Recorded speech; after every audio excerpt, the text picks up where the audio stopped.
د خپلواکۍ بیرته اخیستلو 115 کالیزې په پار د حنیف اتمر رحمت الله نبیل او پخوانیو جنګسالارانو پیغامونه. اتمر او نبیل وایي د شاه امان الله خان د قربانیو د ستاینې ترڅنګ باید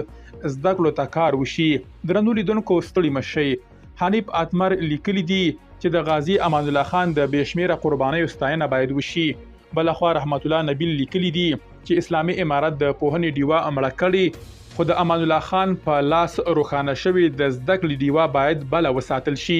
رحمت الله نبیل ډیروي اسلامي امارت له زده کړو څخه د ښځو په لرې کولو سره هیواد د تور جهالت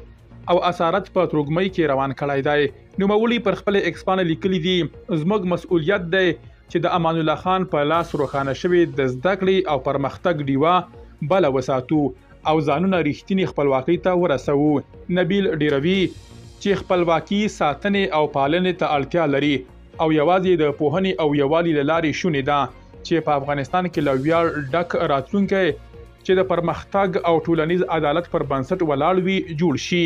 نبیل د هیواد د 115 خپلواکۍ کالیزې ته په اشارې سره ډیره کړې ده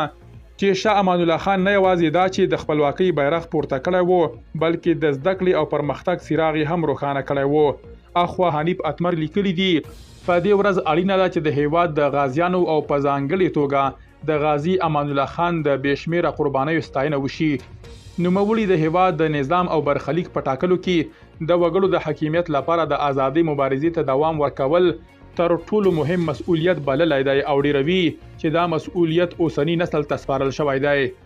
د ښاغلي اتمر په وینا د بشر په تاریخ کې د یوې سترې امپراتورۍ له ماتې سره د افغانستان وګړو خپلواکي ترلاسه کړه او د آزادو او باعزته ولسونو په ډله کې ګډ شو. دا په داسې مهال کې ده چې د افغانستان د ژغورنې لپاره د مقاومت عالی شورا بیا د یوې خبرپاڼې په خپرولو سره ډیره کړې ده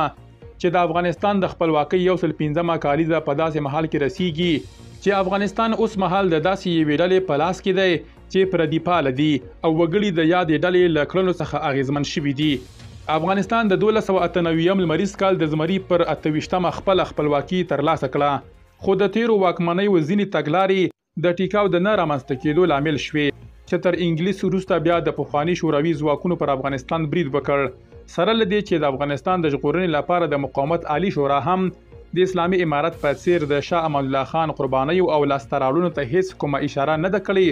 خو وایي چې افغانستان یوې قانونمندې او ځواکمنې واکمنۍ جوړېدو ته اړتیا لري ترڅو د هیواد د ارضي تمامیت او د ملي حاکمیت ساتنه وکړي.